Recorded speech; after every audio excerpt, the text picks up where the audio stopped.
Hello and welcome to Fallstreak, a psychological thriller and dark fantasy visual novel on Steam and itch.io by Centicerise Productions. I think that's how you pronounce their name. And well, looks pretty interesting. Looks very anime too. A bit of a content warning as well, though. I saw on the page. There are depictions of extreme violence and cruelty, as well as heavy psychological themes. So be warned if you're not into that sort of thing, but, well, I'm a little curious actually. So let's just dive right in.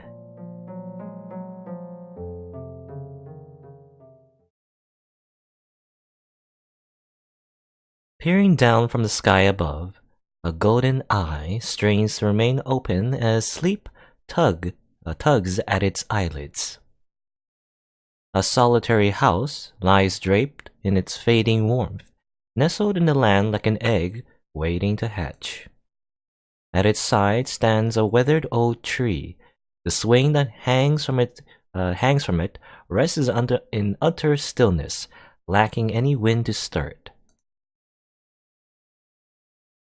A house in the middle of nowhere, it seems, or at least in a big field. And here is anime girl number 1. Within the house, silence settles softly around the figure of a sleeping young girl, like the downy feathers of a newborn chick. Her eyes flicker and shift as she begins to awaken. Actually, I wonder, can I advance the dialogue with the keyboard? Because I don't want to be clicking all the time. It tends to be that when I click, in visual novels and stuff, you tend to hear the clicking of the mouse, which is, it can be, I don't know, it can be a little annoying, I guess. So, try to avoid that if I can. Let's see. First breath of awakening escapes my lips as the world fades into view like after a dream. Can I press enter? Yeah, okay. I'll just use the keyboard instead.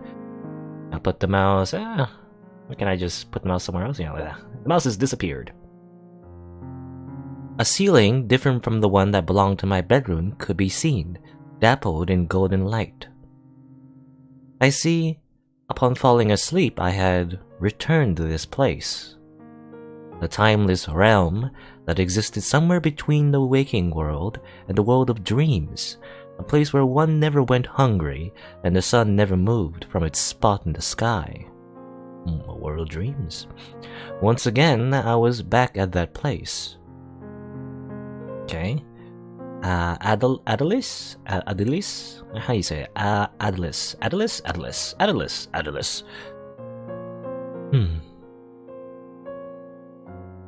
Though time wasn't an issue in the golden dream, sitting around became unbearable rather quickly. Let's go outside. Okay, we're going outside.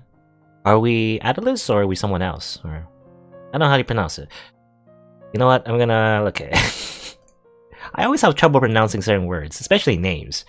I'm gonna use the power of Google Translate. Well, I'm not translating anything, but I kind of use it for the text-to-speech. So, how you spell Adelis? How you say it? Nani? I don't know if that's correct. That's no. It's because it's Estonian. Somehow it got translated to Estonian. Estonian. Where's English? English. Adelise. Okay, that's how that's pronounced. Just checking in Google. Adelise. Okay. The vivid golden light of an eternal sunset fills my vision as I exit the house. How beautiful. With no particular destination in mind, I start moving my legs towards the horizon. Eventually, the house behind me shrinks to but a tiny dot in the distance. But even then, green grass is the only thing that stretches out before me. Looks like the classic Windows desktop. I had done this many times already, so I knew. The golden dream was a wrapping world. Okay, because mentioning again, golden dream. Is it like a literal like dream, like what we humans have all the time, or is this like a magical world in itself? Well, because I think, yeah, there are like fantasy elements in this story. As far as I know, I saw on the store page anyway. No matter what direction you went, if you continued in a straight line, you always ended up back at the house. I mean, it does sound like an actual dream, right? You know, I always have dreams where I always get lost, you know? In like a big city or like in a mall, you know? Those type of dreams. I don't know if, well, I don't know.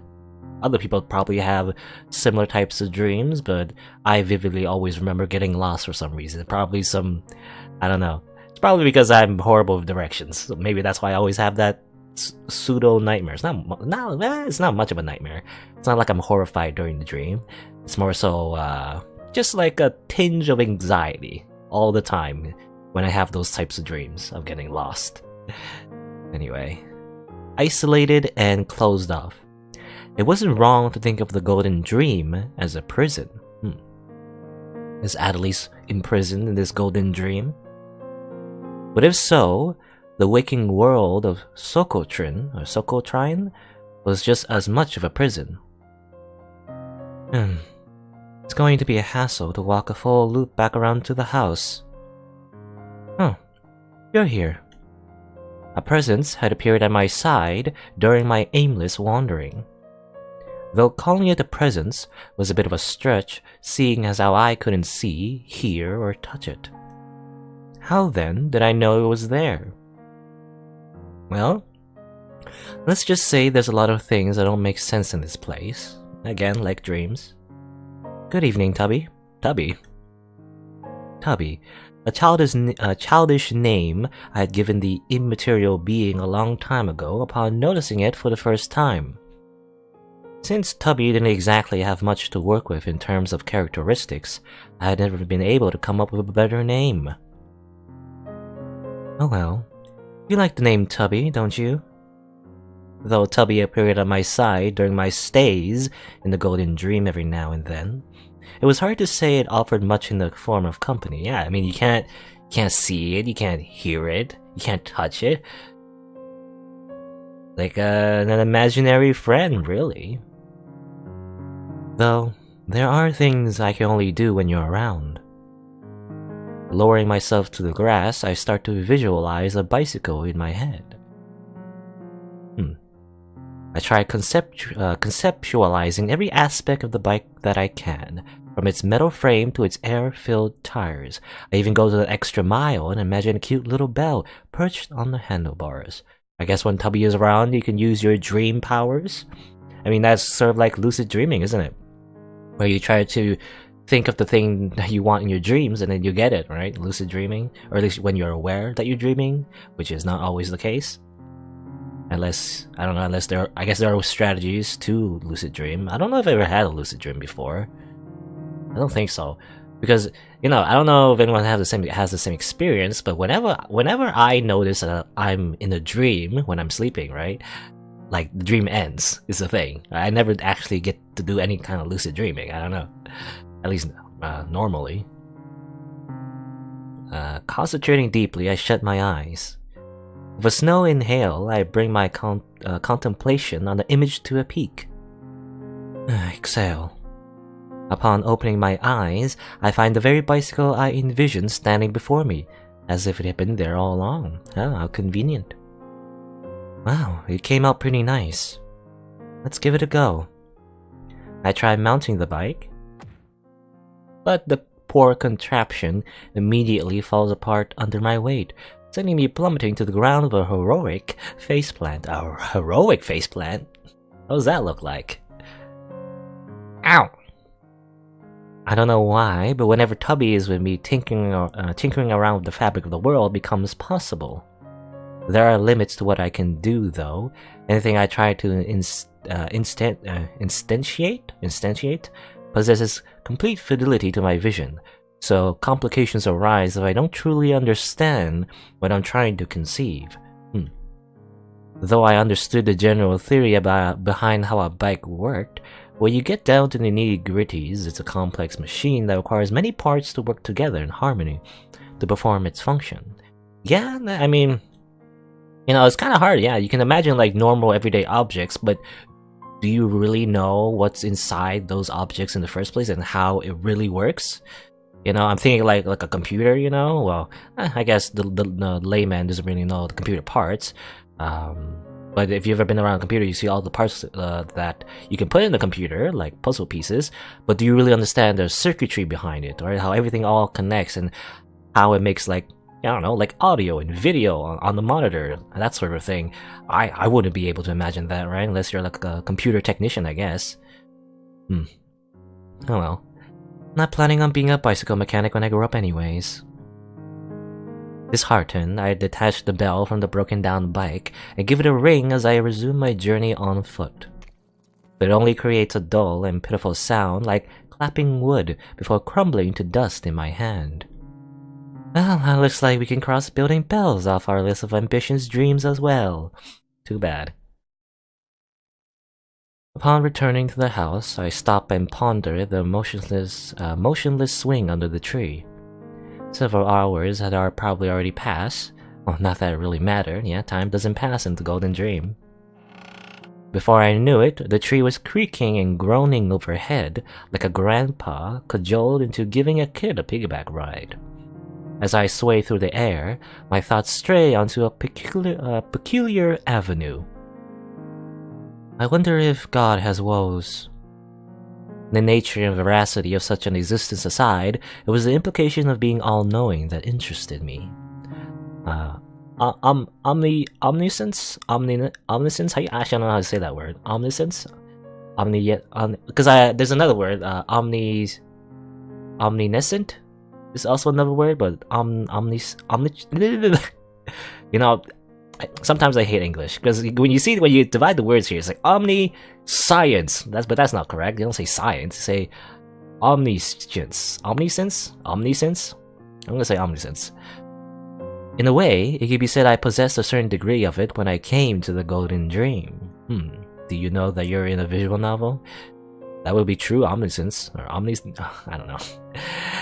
There's nothing that ever happens here without my knowledge, after all, because nothing changes in this place unless I dictate or define so. I wonder if it's the same. I wonder if, from God's perspective, the universe doesn't change unless they dictate or define so. If so, I can't think of omniscience as anything more than a curse. And if my time in the Golden Dream has taught me anything, is that experiencing new events beyond your control is an irreplaceable treasure. There's beauty in having things happen even when you do not will them to.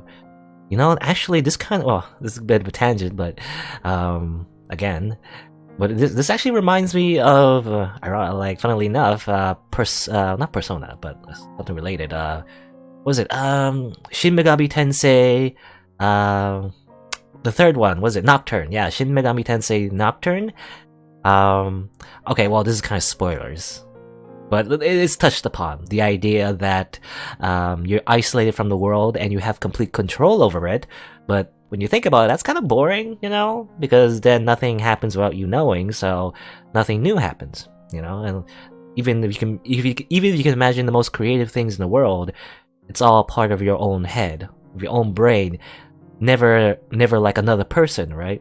Because that's part of the creative process, being exposed to other people's creations, learning from them, having new ideas. If you're a god of your own world, every day is gonna be really boring because there's no one to talk to, no one to bounce ideas off, right? Anyway. But looking forward to a hopeful tomorrow full of seemingly endless possibilities is a privilege of the transient and unknowing. Or omniscient, yeah, this is the other word, omniscient. Omniscient?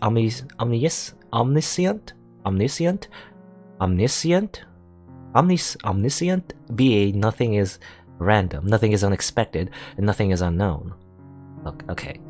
I really just want to go to Google and just... Okay, I'm gonna go. I'm gonna go on Google again. Big words. I know what it means. It means being all-knowing, right? Okay, first, what's this? How do you pronounce this word? Omniscience. Omniscient? Omniscient? Omniscient? Okay, that's how you say that word. Omniscient. And how you say omniscient? Omniscient? Omniscient? Omniscient. Omniscient. Oh, do you pronounce it about the same way? Omniscient? Omniscient and omniscient? Or omniscient? I'm just spending my time trying to... Omniscience. Omniscience. Also, I don't know why, but my Firefox apparently, the volume is kind of low, it's kind of hard to hear. Omniscience. Omniscience. Omniscient. I don't know, I guess according to Google, it's pronounced about the same way. Omniscient and omniscient? Omniscient? Omniscient? I don't know. Yeah. Being God, kinda boring. Despite being all-powerful and almighty. Tomorrow would only hold the promise of predetermined eternality. Eternality, okay. It would be like being trapped in the golden dream forever. Just imagining it feels suffocating. Why, I assume Adelise isn't in the golden dream the whole time. He mentions about going to the real world sometimes, or at least, well, real. I don't know what's real or not. What's real? Is the golden dream real or the outside world real? Who knows? Anyways, your turn, Tubby. Bringing the swing to a halt, I take a seat on the grass and cover my ears. Darkness fills my vision as I shut the everlasting sunset from my eyes. If there was one thing that kept my mind from breaking in this golden purgatory, it was that I had Tubby by my side. Even though Tubby never acts on its own without my input or prompting, the fact that its presence allows me to believe in a will other than my own is a lifeline. Again, I wonder if Tubby really is just an imaginary friend. Like an actual, own being in this world. Or maybe so, I don't know, who knows? When I let go of my ears and open my eyes, I briefly hear the sound of creaking. Looking back, I catch the sight of the swing gliding through the air. Or maybe not. I don't know if they mention, again, Tubby can't see, can't hear, can't touch, but maybe they can, interact with the world. Or then again, I don't know, again, like a magical imaginary friend where, Adelise is just projecting her own, wishes of another person in the world, and the world gives that, but in an imperfect state, so it's not really a person, but also just another aspect of her golden dream, or maybe it really is another person, I don't know. Bonk. Ow! I flop graciously onto my back as the swing crashes into my forehead. You're such a bully, Tubby. Though everything had transpired according to my design, putting the blame on Tubby instilled much needed color to the bleak reality. It'd be nice if we could play together. Playing on the swing wasn't as fun when there was no one to push you.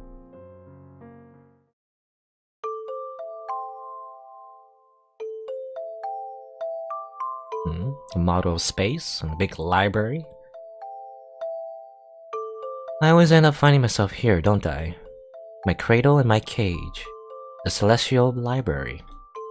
That was the name I had given the sprawling room painted over with stars.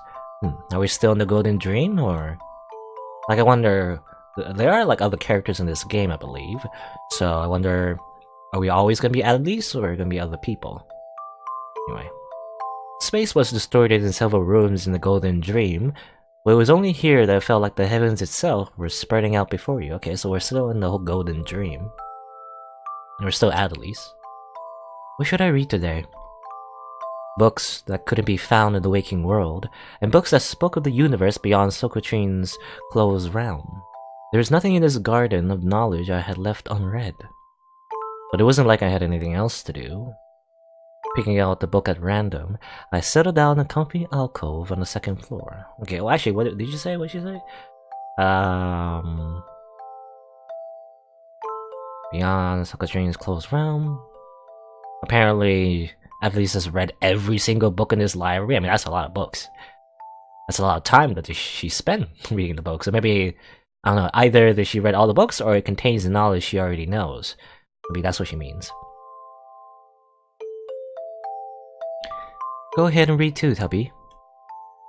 I shut my eyes for a bit as I addressed Tubby. When I reopened them, An open book can be seen lying on the floor by my side. Yeah, apparently, yeah, she can only let Tubby do whatever they're doing when she closes her eyes and covers her ears, apparently. How strange. Now, what do we have here? None of the books in the Celestial Library had an author or title, but all it took was a quick glance at the first sentence for me to discern the book's contents. Well, it's been a long time since I've read this one, or perhaps it hasn't been that long at all. A world of only one. It was a story about such a world. As if reflecting the heart of their sole reader, it was a theme that many of the books in this library shared. Now then, take me away once more. Let me slip and fall between the pages, the lines. If only for a moment, I shall dream. A dream within a dream?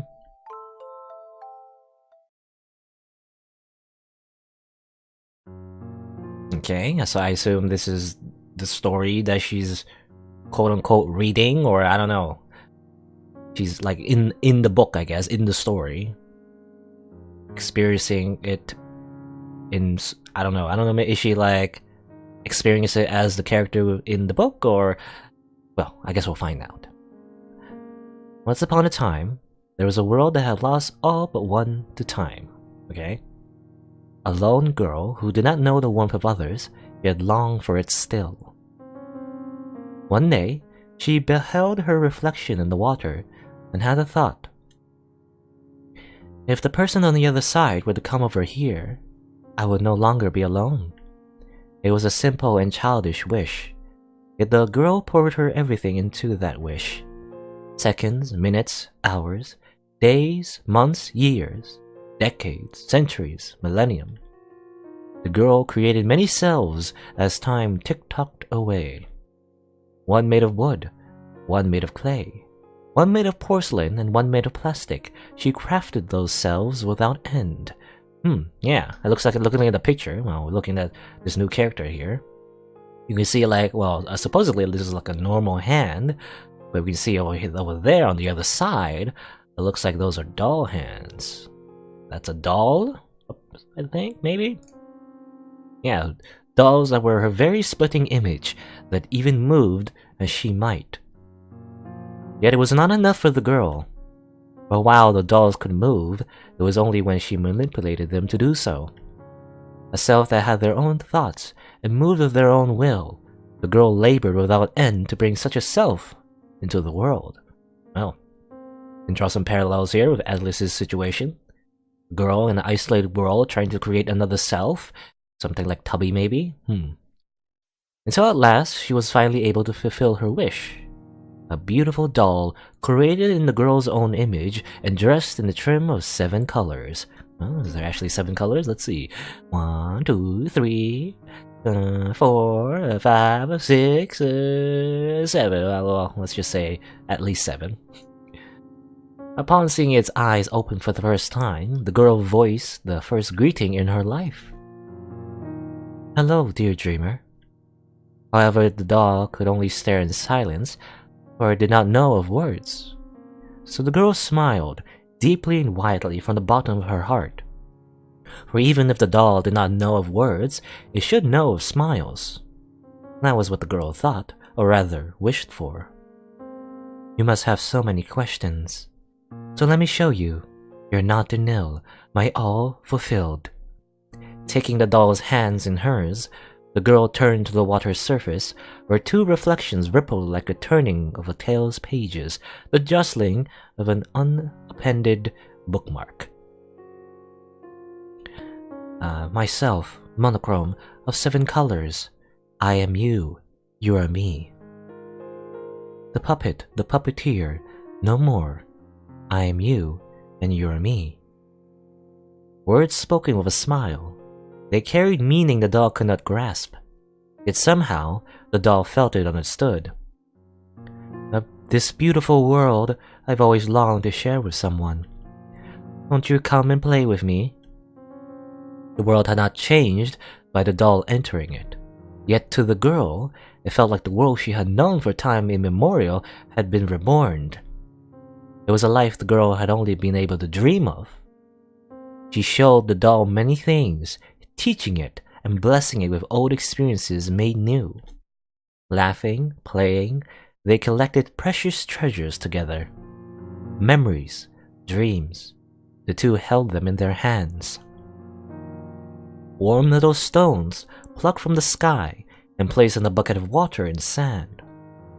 Then one day, as they gazed over the sprawling fields of a world that belonged all to them, the girl asked the doll a question. Is it fun? A simple, straightforward question, one the doll should have been able to answer. Yet in the end, it could only cock its head. What is fun? Yeah, what is fun? I don't know. I understand, but at the same time, I do not.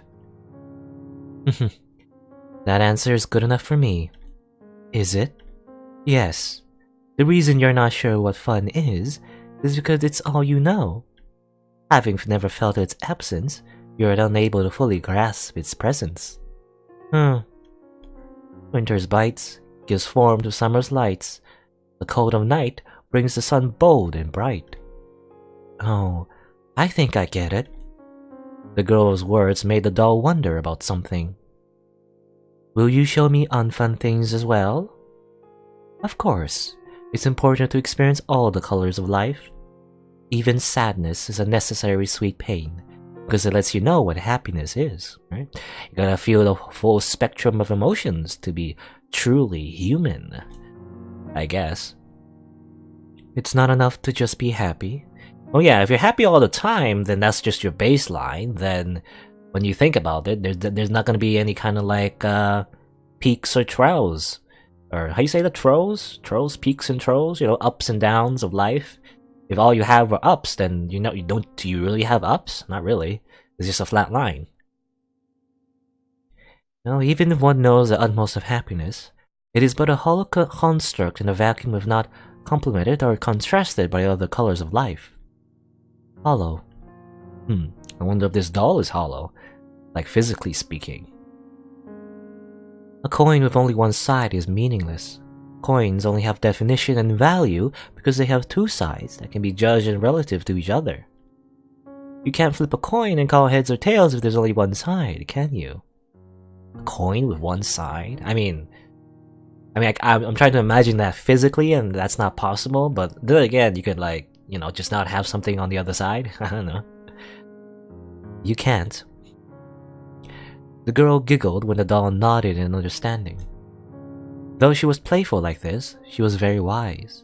There was never a moment when the doll was not learning something from her. Listen well, dear dreamer.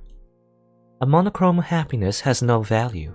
Pleasant tints, painful shades, and tones that meld the two together, they're all treasures. It is for that reason you are adorned in 7 colors. Even things that are painful and sad should be wished for. That was what the girl said. But if so, if all the colors must be, is there something that must not be? If a canvas graced by all the colors of life is what is sought, is a blank canvas what is not? There's a lot of rhyming, a little subtle bit of rhyming sometimes.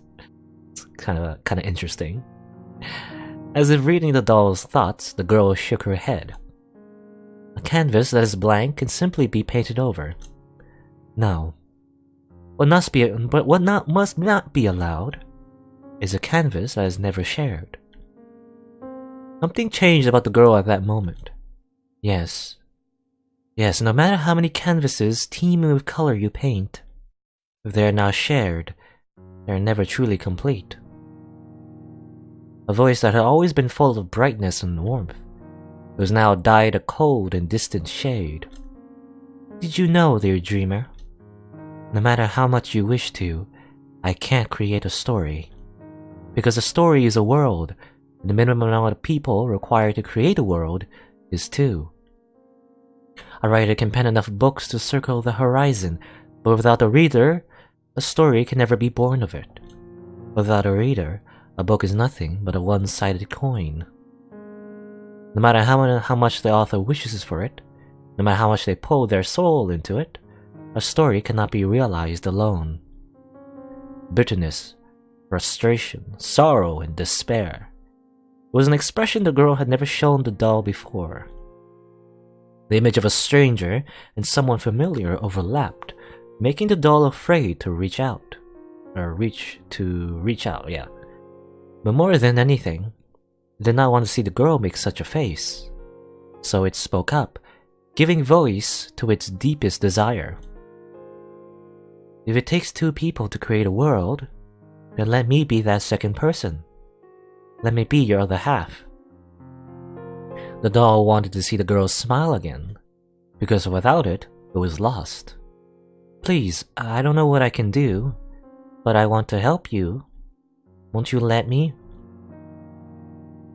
But the doll's heartfelt plea, no, was met only with rejection. Well, that's interesting. Isn't the doll's whole purpose was to be that second person for this girl in this isolated world? But I guess not. I wonder why. Maybe she's not enough? The doll is not enough of a human being to be that second person? Words that carried the doll's earnest wish, they fell to the ground, unvoiced, unrealized. You can't create a world with me. Why? Why can't I? Because you do not possess a will of your own. What do you mean? Am I not here? Am I not speaking with you at this very moment? That too is just a lie. The words you speak are not your own. They are but the product of a script. The girl's eyes were alien, foreign. They were the eyes of a stranger the doll did not know. The doll did not understand. The girl who would gaze upon it with warm eyes and caress it with tender hands, now only coldness dwelled within her eyes, a gulf that could not be traversed having opened up between the two. The doll could not bear it. It wanted the girl it held dear to come back. And so it asked of the girl, "Why do you forsake me?" "I do not forsake you." "You do." "No, it is myself who I forsake. Because there is no one else after all. There is no one else in the world but me. I am here. I exist. You are nothing but a doll." The doll could not accept the girl's words, and so, compelled by a denial that neared desperation, it lashed out at the girl. But something unexpected happened when the doll's hand made contact with the girl. With a clacking sound, it had fallen to the ground. The girl's arm. An arm not of flesh and blood. There's nothing left for me to hide, is there? Sinking to her knees, the girl cradled the arm lying on the ground. Her hunched figure seemed incredibly small to the doll. Well, most of my body has already been replaced with doll parts. I'm almost as much a doll as you. The girl had spared nothing, not even her own body in her yearning to create another self. Oh yeah, I was wondering actually. Apparently the original girl, I thought she was the doll and the doll was the real person, but actually it's more so the fact that the girl gave away most of her body parts to the doll to make her seem as real as possible. It is for that reason that I know. The strings that attach the body and the soul are the same as that which control dolls. Dolls like you don't have any will of their own. They're simply being inhabited by mine. Strings that bestow life and movement upon the girl's creations. Those very strings were the girl's chains. The dolls under my control cannot do anything beyond what I dictate.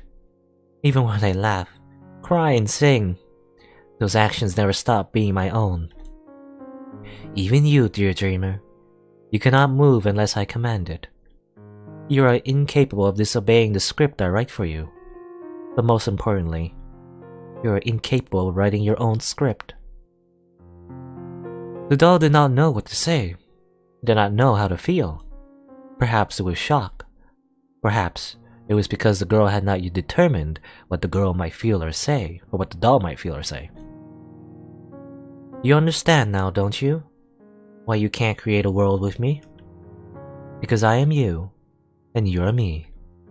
A spell to break the glass seal left the doll's mouth unbidden. I am all alone in this world, this eternally repeating present. I deceived myself, deluded myself into thinking it was finally over. After so long, my time has finally begun to move. After so long, I'll finally be able to reach the future. And that's what I was thought. But it was all just a hollow facade. As one, the doll and girl spoke of the cold truth that lay beneath the gilded wonderland. Imagined warmth, fabricated color.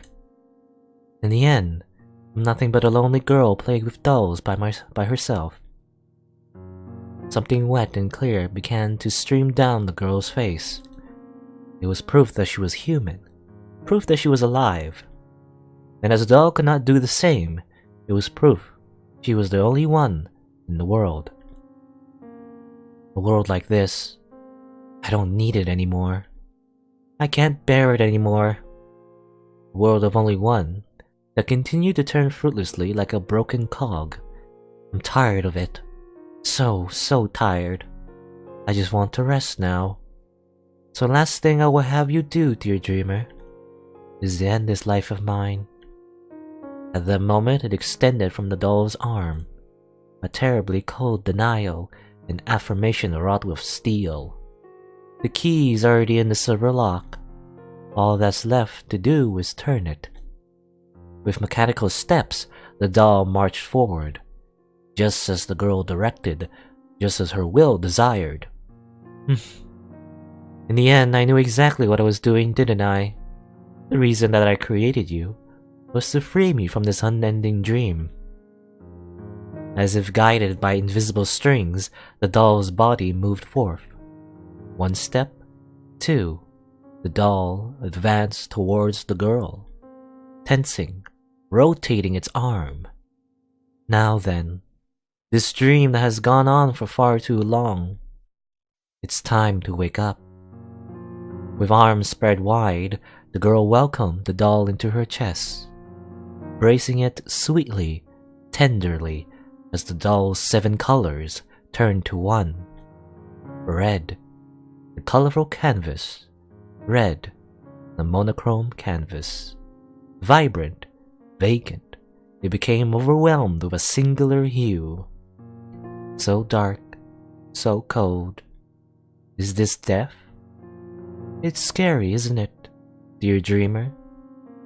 The doll answered, did not. A tear running down his porcelain cheek. Red as a rose, it was not clear like the raindrops that flowed down the girl's face. Alone, that's how I've been all my life. At the very least, I didn't want to die that way. With someone at my side, that's how I wanted it to end. Won't you grant that small wish of mine, dear dreamer? It was then the doll's mouth moved, giving voice to one last, gentle lie. I am here, by your side. We shall sleep together, for I am you, and you're me. And so the world of only one became that of none. Wow, what a sad story. This is not a very happy story, is it? As the last that remains slip into eternal repose.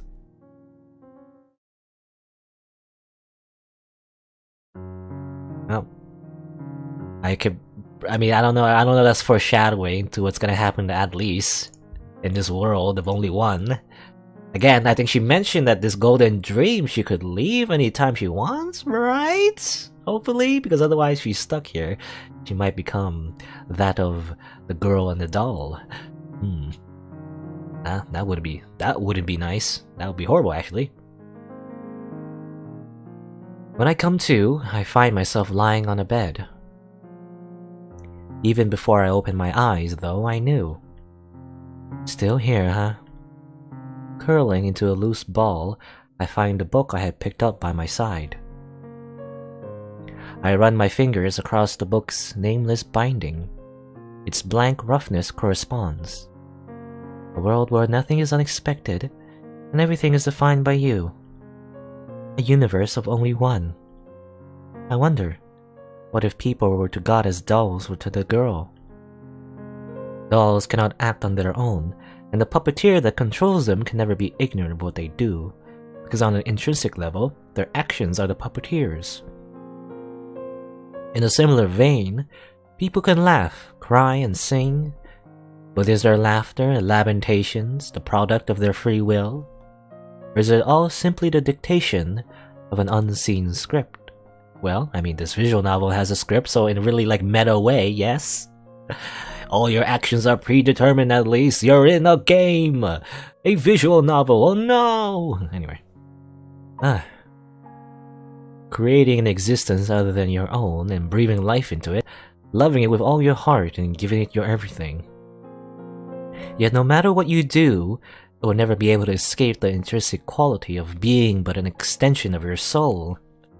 The despair of knowing your creation can never possess free will or the capacity to grow on its own. It makes you question if you yourself have free will. It makes you question if even God has free will. Or an omniscient entity that knows everything, or omniscient? Okay, I gotta say omniscient entity knows everything, even about its own decisions in the future. Does that not forbid free will to that entity? Well, perhaps free will doesn't truly exist.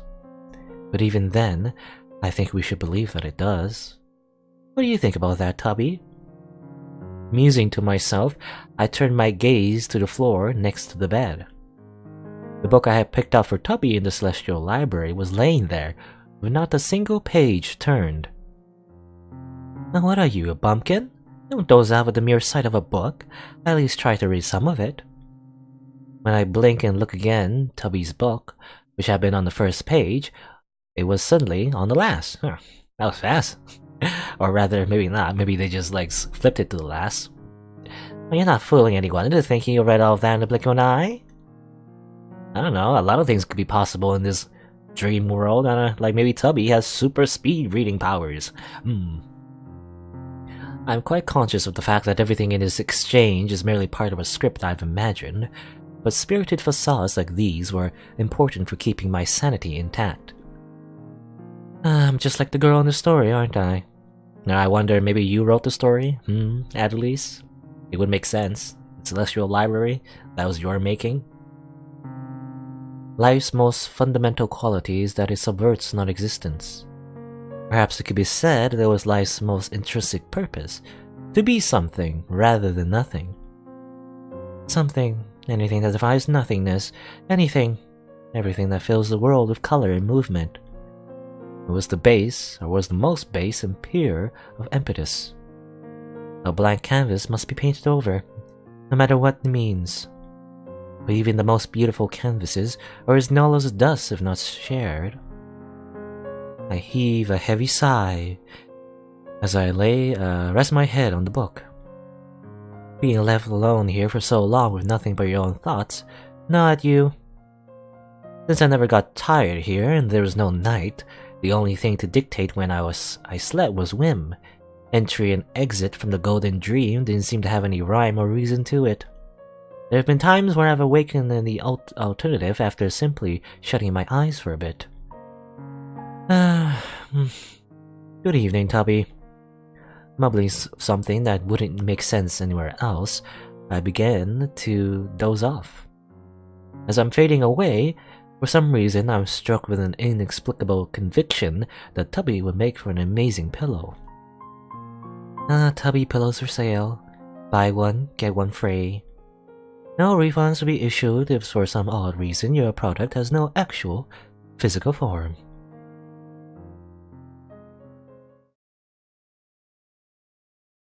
And do we exit? It looks different. It's the same room, but it isn't the sunset anymore. So have we exited the golden dream? The sound of chirping birds, a sound that brings me brings me release so sweet I feel my entire body going slack with relief. As my eyes adjust to the warm sunlight flowing through the window, let out a breath so deep one would think I had been holding it the entire night. A light breeze rustles the curtains, brushing against my cheek the way one would tenderly caress someone to ease them from their slumber. It's probably something few others would ever think about, but the air of the world we live in is alive. It's full of movement, weight, and subtle scents. There is a texture to it that the golden dreams as Ursat's air can never compare to. I'm back. The sights and sensations of the waking world fill me with a maddeningly familiar hunger, like the desire to gorge on the rich stimuli surrounding me. Speaking of eating, something smells good. The appetizing aroma of breakfast being prepared tickled in my nose, prompting me to slip out of the comfort of my bed. This is like a nice house. Wow. After wrapping up my morning dailies, I descend the stairs to the kitchen where a bowl of chicken congee already waited me. Okay, another person finally. Cecil. You seem like a adventurer in a fantasy game. I guess, yeah, again, this visual novel is, like, I guess, dark fantasy, so yeah. It was kind of like fantasy, medieval fantasy-ish era setting thingy, I guess. But that's why he has a gauntlet. It looks like a knight. Sort of, I don't know. Like a fantasy knight anyway, a fantasy anime knight. Good morning, Aid. Did you have a restful night? Yes, it was golden. Holding up the OK sign, I blow furiously on a spoonful of the hot rice porridge before guiding it to my mouth. Does everyone know that Alice goes to a golden dream, or is that just something that she knows herself? Wah! I give a low yelp as my tongue scorches from the unexpected heat. Careful, it's fresh out of the pot. Papa makes a troubled expression as he watches me squirm around in my seat. Oh, it's my dad. Man, my dad is like he's a Bishonen. Somehow the pain was not unwelcome. This too was one of the tiny treasures of ordinary life after all. You seem to be in high spirits today, Aid. Something happening at school? Papa pushes a glass of water over to me as he prudently wafts his own chow. Once liberated from the Kongi's... Kongi? I don't know. Searing heat, I think back to the day before the Golden Dream. I believe we're having a bridge construction contest today?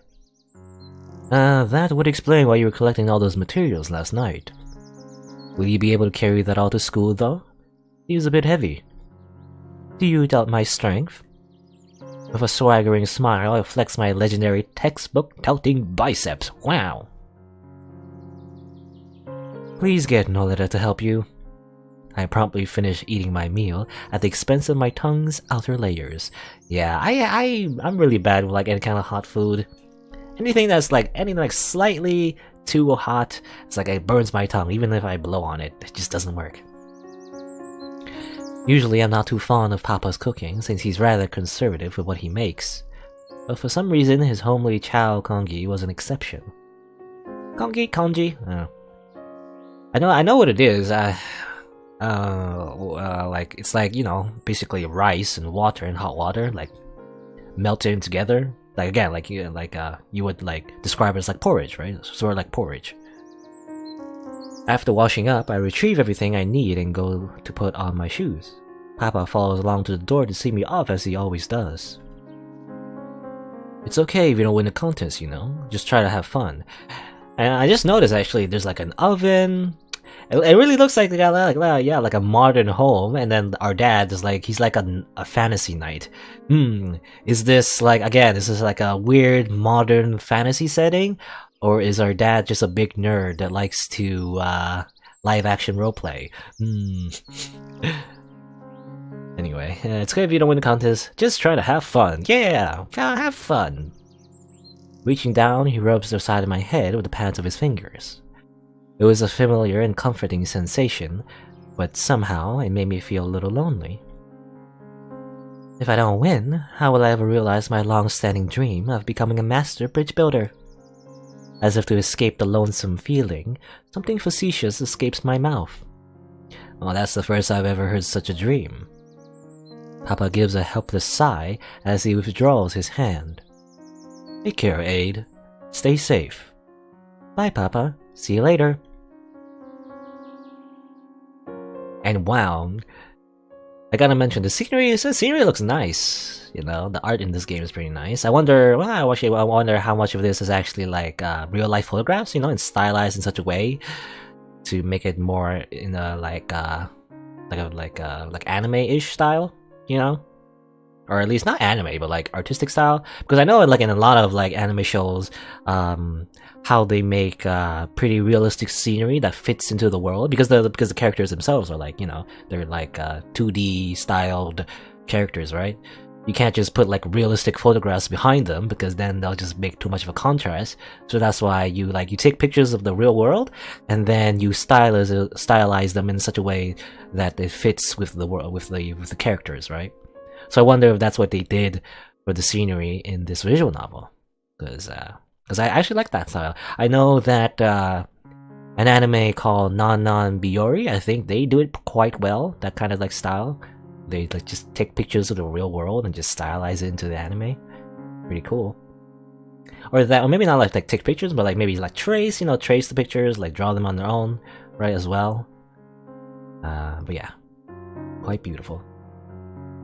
Running out to behold the clear blue sky in the morning was the best way to start a day. But that's not to say I don't love running out to an overcast sky. A rainy sky, a misty sky, a windy sky, a snowy sky, they were all lovely. They were all the best. You know, actually, funnily enough, personally, I don't like any weather except, well, I mean, other than like a nice sunny day that's not too hot. My favorite type of weather is like actually like fog. I actually love foggy weather for some reason. I don't know, I'm just a weirdo. But I like to imagine it as, well, it's kind of cheesy, but I like to imagine the fog as like the clouds giving me a little hug, you know, coming down from the skies and giving me a little hug. I don't know, that sounds super cheesy. Well, but then again, fog is kind of like bad at the same time because it does, like, if you are like, for example, driving in a thick fog, that's actually pretty horrible because you can't see what's in front of you. So in a way, fog is actually quite horrific. But when you're not driving, or at least outside, I guess, or, you know, not going anywhere important at a fast pace, I guess, you know, I like fog, okay? When it doesn't endanger lives. Anyway, but Adelise loves all weather apparently, because I guess it's because, I mean, I assume the implication is that she's been stuck in the Golden Dream like several times already. Like, randomly, she always gets stuck in the Golden Dream for like an indefinite amount of time. So she really likes it when she comes out of it and experiences the real world again. I find her at the edge of the sprawling green field that makes up our property. A figure so still they seem to blend into the very landscape. What do you find? You find Noletta. Good morning, Aid. Her rubescent eyes fixate on me as she greets me with a blank expression. Wrong. Reaching out with both Reaching out with both index fingers, I push the corners of her mouth up. Oh, actually, that's a little creepy. Like a forced smile. Greetings should be done with a smile. Look, now she looks silly with a head tilt. Noletta inclines her head, causing her snow-white hair to tickle my wrists. Good morning, A giggle escapes me when Noletta tries again with the oddly charming smile I've shaped with my fingers. Good morning, Noletta. I beam a big smile at her, drive my point home. Noletta Ryu. A girl shrouded in mystery to the point where even her age was unknown. She was clearly older than me, though, with an appearance that suggested around 14 or 15 if I had to guess. Despite that, she was very innocent. Alarmingly so, in fact. One time when we sent her on an errand at the bakery, she almost ended up stealing, utterly oblivious to the concept of exchanging currency for goods. And that's why I like her so much, though. Her presence has the effect of making even the familiar and routine feel new and fresh, as if you're experiencing the world for the first time again. It's strangely liberating watching Noletta stare in awe at something as simple and mundane as someone kneading dough, for example. A strange, mysterious person does not know the social norms of being a human being. Red eyes, white hair.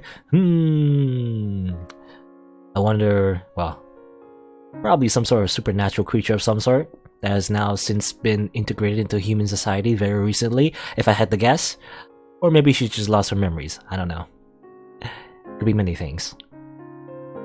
The world is full of ordinary treasures that lie unnoticed right before us. Only we don't realize it unless it's framed in the eyes of another's innocence. A tilt. Even now, Noletta was staring fixedly at the big bag of materials hanging from my back. Do you remember? We're supposed to bring in materials for a bridge construction project today. To build a bridge, you need materials. Noletta makes an expression of wonder, as if the thought had never crossed her mind. Amazing. I didn't bring materials. It's okay, I got you covered. I brought enough for both of us. Well, thanks, Aid. It'll be tasty. Tasty? Disjointed conversations like this, where it feels like you're not really on the same page with Noletta, aren't uncommon. But that's just because her way of thinking is unique. In this case, when I said I brought enough for both of us, she probably immediately made an association with lunch. So food's on her mind right now, huh? A question, vermicely friend. Is Bresso already off smelling the flowers? Also, what's that meme? She's making that meme thing for hand. You know? I don't know what it's called. It was like, how's it go? Actually, I forgot. It's like,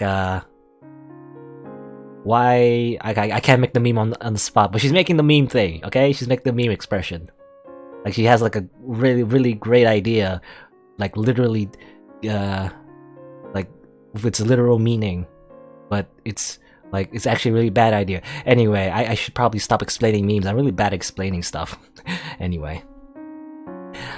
Is Bresso already out smelling the flowers? Smell the flowers? Flowers and like bread flour and Bresso? Who's Bresso? Noletta pauses and stares at me for a moment before nodding. He went cooking with Mr. Damalor. Why am I silly? Wow. Perfect score. What? I'm so confused. What is this? What does this mean even? What? Nani? A question remissly friend. Is Bresso already out smelling flowers? He went cooking with Mr. Damalor. Why am I silly? I don't understand. Nani? Perfect score, apparently. While it may seem odd at first, Noletta's way of thinking is admirably fluid. Yes, something like this should be admired, shouldn't it? I knew you could do it, yeah. Bouncing on my feet, I reach up and reward her with a happy head pat. I'm still confused. What? I didn't understand what that just meant.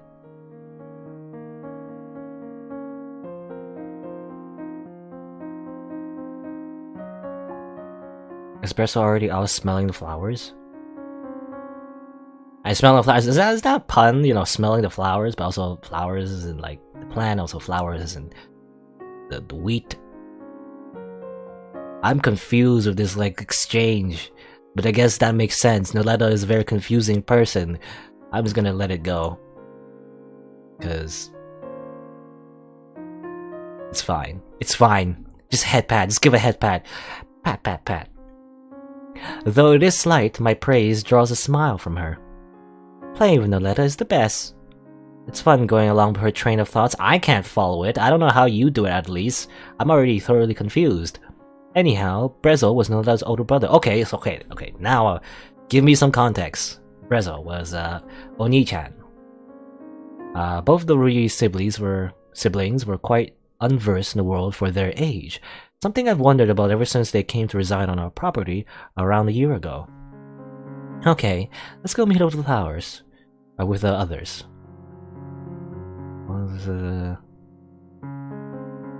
okay, I'm cooking Mr. Dalmiller.